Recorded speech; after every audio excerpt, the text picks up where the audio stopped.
El panorama del narcotráfico moderno en México está dominado por dos gigantes, el Cártel de Sinaloa y el Cártel de Jalisco Nueva Generación. Sin embargo, para entender el poder y la estructura de estas organizaciones, es necesario viajar en el tiempo a la década de 1980, una era donde el crimen organizado operaba bajo un paraguas de impunidad mucho mayor y una estructura centralizada que hoy parece impensable. Antes de que existieran los grandes cárteles actuales, hubo una organización que reinó en la frontera, no solo traficando, sino sentando las bases de la corrupción sistemática entre el gobierno y el narcotráfico. Hablamos del Cártel de Guadalajara, una coalición de capos que transformó a México de un simple país de tránsito a una pieza fundamental en la cadena global de distribución de drogas. Hoy vamos a desentrañar la historia, la estructura y las tácticas de este grupo fundacional, liderado por tres figuras icónicas que en su momento de máximo esplendor controlaron el flujo de drogas hacia Estados Unidos, desde la marihuana hasta la cocaína sudamericana. Su ascenso y caída son un espejo de cómo la ambición, la violencia y la infiltración política crearon el monstruo del narcotráfico mexicano que conocemos hoy, dejando un legado de corrupción que perdura hasta el presente.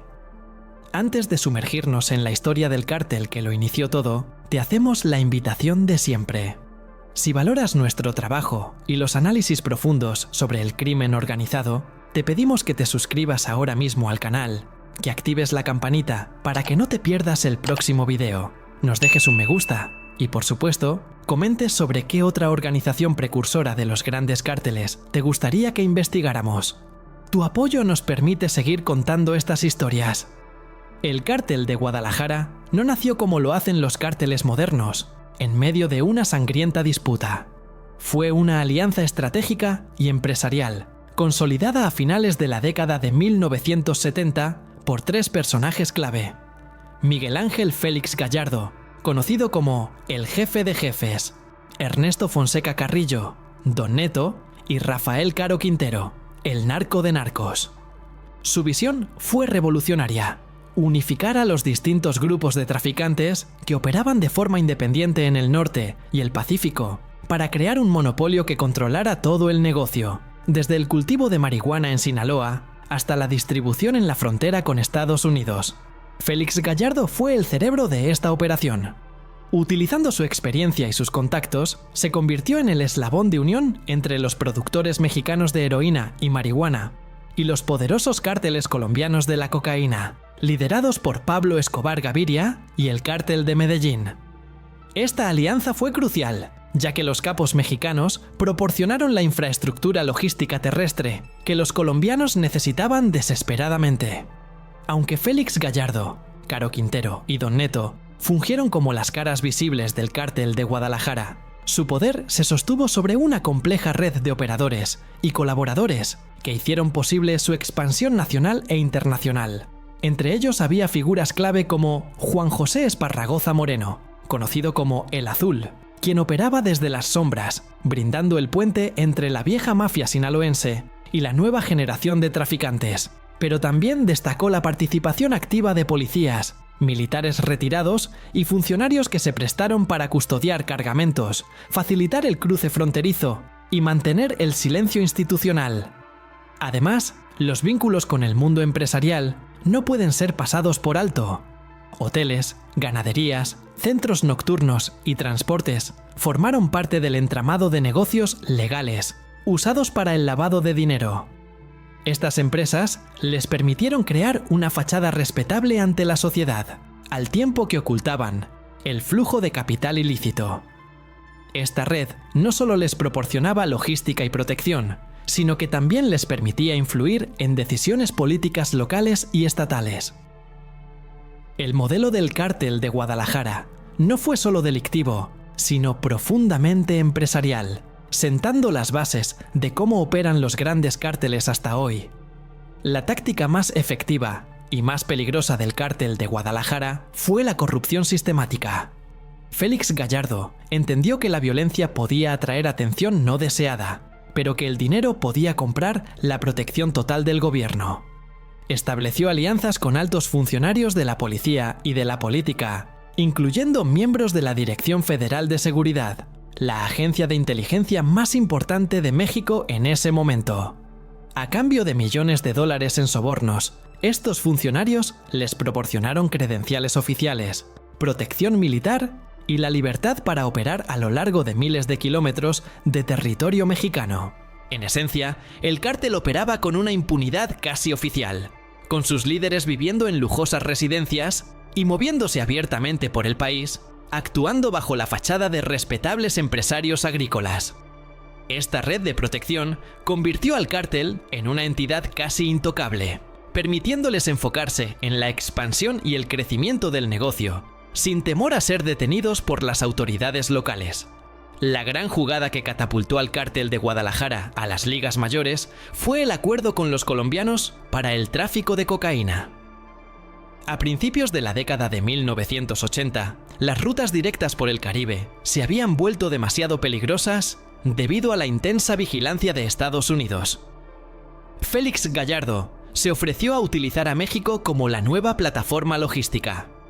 El acuerdo era simple: el cártel mexicano transportaría la cocaína desde Colombia hasta la frontera con Estados Unidos y, en lugar de recibir un pago en efectivo, se quedaría con hasta el 50% de la droga. Esta estrategia transformó a los mexicanos, de simples intermediarios, a socios comerciales con acceso directo a la cocaína, una droga mucho más lucrativa que la marihuana. El flujo de efectivo y cocaína se multiplicó por 10, dándoles un poder financiero incomparable en la región. Hemos llegado a la mitad de nuestro análisis, entendiendo cómo el cártel de Guadalajara se consolidó gracias a 3 líderes, una alianza y una red de corrupción sin precedentes. Aún nos quedan 3 puntos clave por explorar, incluyendo la operación que provocó su caída. Si este análisis te parece valioso, te invitamos a que nos apoyes con un segundo llamado. Queremos que te suscribas y actives la campanita. Déjanos tu like para que YouTube sepa que este video es importante y comparte este contenido con tus contactos. Tu apoyo nos motiva a seguir desvelando estas historias ocultas. El cártel de Guadalajara no solo traficaba, sino que innovaba en la producción. Rafael Caro Quintero fue el pionero en la producción de marihuana a gran escala y de alta calidad, conocida como sin semilla. El gran ejemplo de su audacia fue el rancho El Búfalo en Chihuahua, una plantación gigantesca que se extendía por más de 5.000 hectáreas y empleaba a miles de campesinos. Esta operación era tan grande que la droga que se cultivaba allí representaba un valor estimado de 8.000 millones de dólares en el mercado negro de Estados Unidos. Su existencia era un secreto a voces, pero la protección gubernamental les permitía operar a plena vista, burlando los sobrevuelos y las inspecciones de las autoridades. El Búfalo fue la materialización de la dominación territorial del cártel, mostrando al mundo su capacidad logística y agrícola para el crimen. Sin embargo, el cártel de Guadalajara cavó su propia tumba en el año 1985, con el secuestro y asesinato de Enrique Camarena Salazar, un agente de la Agencia Antidrogas de Estados Unidos, conocido como Kiki. Camarena había pasado 4 años infiltrándose en la organización y había logrado exponer la vasta operación de El Búfalo, lo que llevó a su destrucción por parte del ejército mexicano. La represalia del cártel fue brutal. Secuestraron a Camarena en plena luz del día en Guadalajara y lo torturaron durante 30 horas en un rancho propiedad de Rafael Caro Quintero antes de matarlo. Este acto fue el error estratégico más grande de su historia, pues al tocar a un agente federal de Estados Unidos, cruzaron una línea que ni todo el dinero del mundo podía borrar. El asesinato de un agente federal de Estados Unidos desató una furia incontrolable en el gobierno estadounidense. La Agencia Antidrogas de Estados Unidos lanzó la Operación Leyenda, una cacería humana internacional que no se detuvo hasta que 3 de los líderes fueron capturados. Ernesto Fonseca Carrillo y Rafael Caro Quintero fueron arrestados primero, seguidos por Miguel Ángel Félix Gallardo, en el año 1989.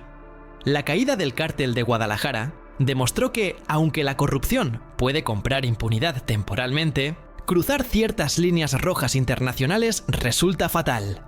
La presión implacable de Estados Unidos forzó al gobierno mexicano a actuar, a pesar de la profunda infiltración de la mafia.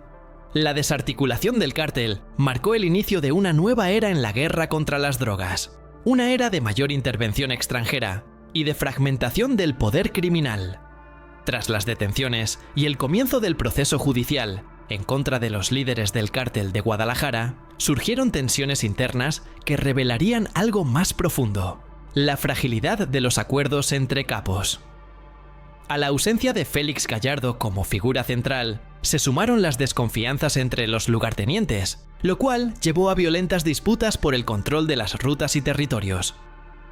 En este periodo de crisis interna, también surgió un fenómeno que marcaría el futuro del narco: la descentralización del liderazgo. En lugar de un mando exclusivo, empezaron a operar células más pequeñas, con mayor autonomía y capacidad de respuesta violenta. Por otro lado, el impacto mediático del caso Camarena presionó a México a modificar su estrategia en el combate al narcotráfico. La opinión pública, nacional e internacional, cuestionó abiertamente al gobierno por permitir tanta corrupción e impunidad. Esto provocó la reestructuración de instituciones policiales, el cierre de agencias corruptas y la creación de nuevas juntas antidrogas, como la Policía Judicial Federal. Sin embargo, este aparente avance también abrió una nueva puerta: la del narco militarizado.